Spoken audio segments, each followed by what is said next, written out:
Our house stood alone, a sentinel on Harbinger Lane, dark wood, shadowed porch. It creaked like old bones. Always a feeling of being watched. We moved in when I was 8. My parents thought it was charming. I felt the darkness. Something lurked beneath its skin, something ancient and hungry. The woods pressed close to the house. Trees clawed at the windows. They whispered secrets on the wind, secrets I didn't want to hear. Every night the house groaned. Settling, my father said. But I knew better. It was the sound of something waking up, something evil.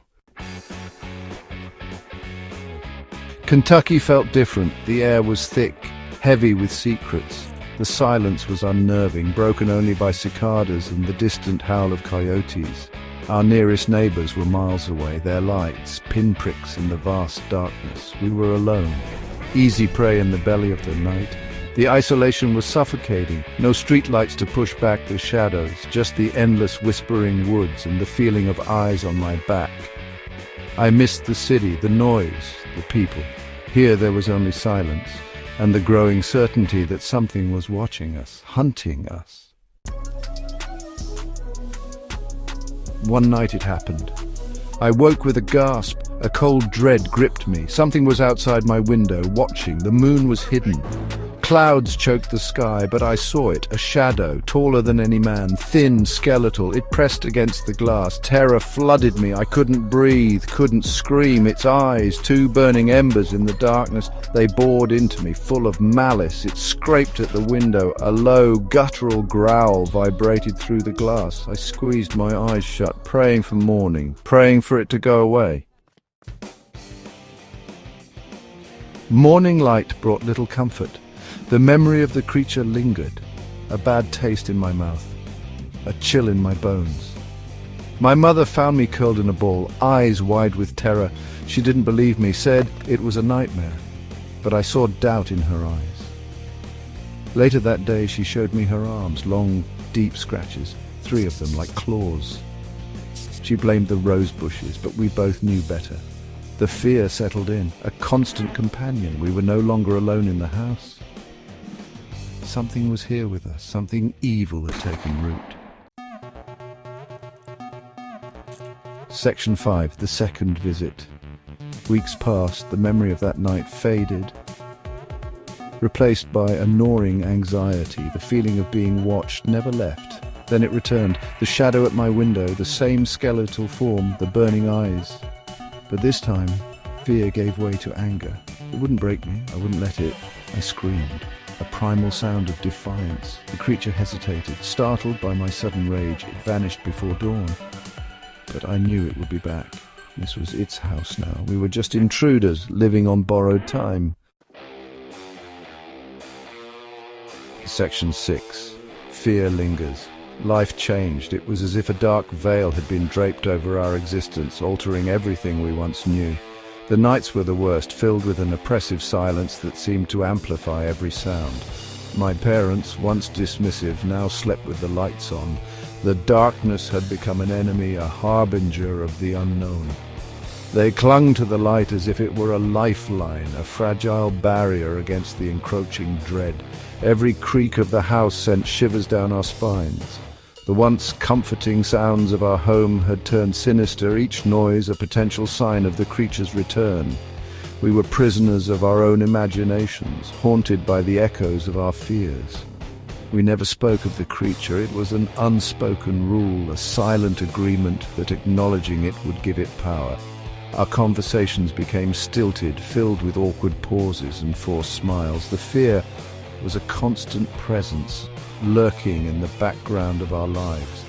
But it hung over us, a dark cloud poisoning our days. The creature's shadow loomed large, casting a pall over every moment. It was as if the very air we breathed was tainted, thick with the weight of our collective dread, turning our home into a prison of fear. The once warm and inviting space had become a fortress, fortified against an unseen enemy. We barricaded ourselves inside, hoping to keep the terror at bay, but in doing so, we trapped ourselves in a cage of our own making. My mother, once so strong, was a shadow of her former self. The fear had taken its toll, eroding her strength and resilience. She spent her days in a state of constant vigilance, her eyes always scanning the horizon for signs of danger. Her eyes held a haunted look. They were windows to a soul tormented by memories of the creature. The light in her eyes had dimmed, replaced by a perpetual look of worry and despair. The scratches on her arms never fully healed. They were a constant reminder of the night the creature came, physical scars that mirrored the emotional wounds we all carried. Each time she looked at them, she was transported back to that moment of terror. The creature had taken something from us, stolen our peace, our sanity. It had left an indelible mark on our lives, a scar that would never fully fade. We were forever changed, our innocence lost to the darkness. We were left with the chilling certainty that some things cannot be unseen. The creature's presence lingered, a ghost that haunted our every waking moment. We had glimpsed the abyss, and it had stared back, leaving us forever altered. Section 7. The cats know. Even the cats felt it. There was an unspoken tension in the air, a palpable sense of dread that even our feline companions couldn't ignore. Their usual playful demeanor had vanished, replaced by an alertness that was almost unsettling. Our three cats, once playful and affectionate, became skittish. They hissed at shadows. It was as if they could see things that were invisible to the human eye, things that lurked in the corners of our home, their eyes wide with primal fear, the kind of fear that is ancient and instinctual, a fear that speaks of survival and danger. Their pupils would dilate and their ears would flatten against their heads. They would sit by the windows at night. Their silhouettes framed by the moonlight, they looked like sentinels guarding against an unseen threat, staring out into the darkness, their bodies tense, tails twitching. It was as if they were on high alert, ready to pounce or flee at a moment's notice, as if watching something move in the woods. Their eyes would follow an invisible path, tracking something that we couldn't see. It was both fascinating and terrifying to witness. Sometimes in the dead of night I would hear them hissing, growling at something unseen, their fur on end. It was a sound that would send chills down my spine, a reminder that we were not alone. Their eyes like glowing embers. In the darkness, their eyes would catch the faintest light, reflecting it back like tiny glowing orbs. It was an eerie sight, one that added to the sense of unease that permeated the house. I knew they saw it too. Whatever it was that haunted our home, the cats were aware of it. Their reactions were too consistent, too intense to be mere coincidence. The creature that haunted our house, they recognized the danger. It was as if they were trying to warn us, to make us understand that something malevolent was near, the evil that lurked just beyond our sight. An unseen force that filled our nights with fear and our days with anxiety. The cats knew. They always knew.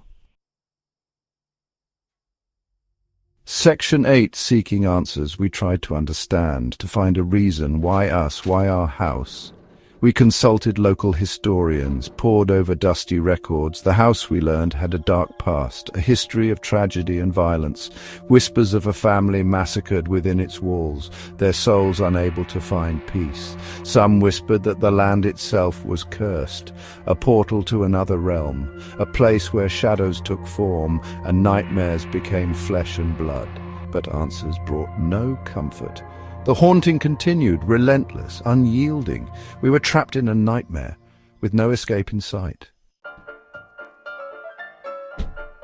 Section 9. Forever haunted. We eventually moved away. It was a decision born out of desperation, a need to escape the suffocating grip of that place. The house on Harbinger Lane had become more than just a home. It was a prison of memories, each corner echoing with whispers of the past. Sold the house on Harbinger Lane. We thought that by leaving we could leave behind the nightmares that plagued us. The for sale sign was a beacon of hope, a promise of a fresh start. But some things are not so easily left behind. Tried to outrun the memories. We moved to a new town, a new house, but the shadows of Harbinger Lane followed us. Every dark corner, every creak in the night brought back the terror we thought we had escaped, but some stains never fade. The walls of our new home seemed to absorb our fear, the air thick with an unspoken dread. It was as if the house itself knew of our past, and it too was haunted by it. Years have passed, but I still feel it, the cold dread. It creeps in during the quiet moments when the world is still and my mind drifts back to that place.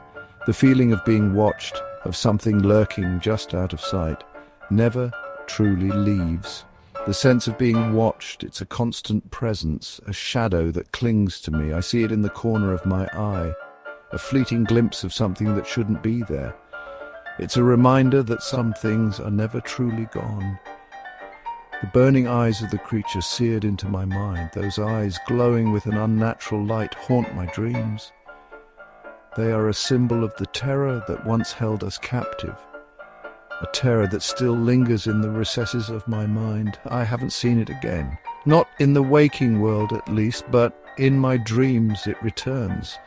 The empty streets, the deserted house all come rushing back, and with them the creature that claimed it as its own.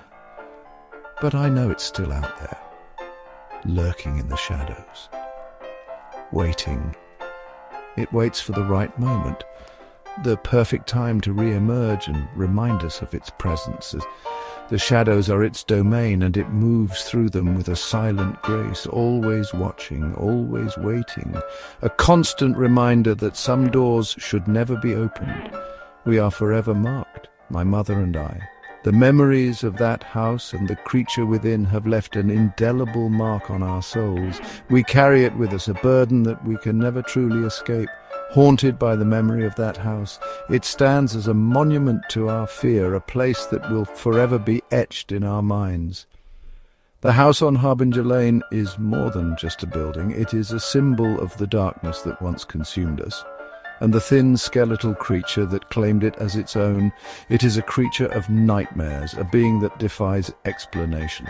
Its presence is a reminder that some horrors are not bound by the physical world, and that some doors, once opened, can never be closed.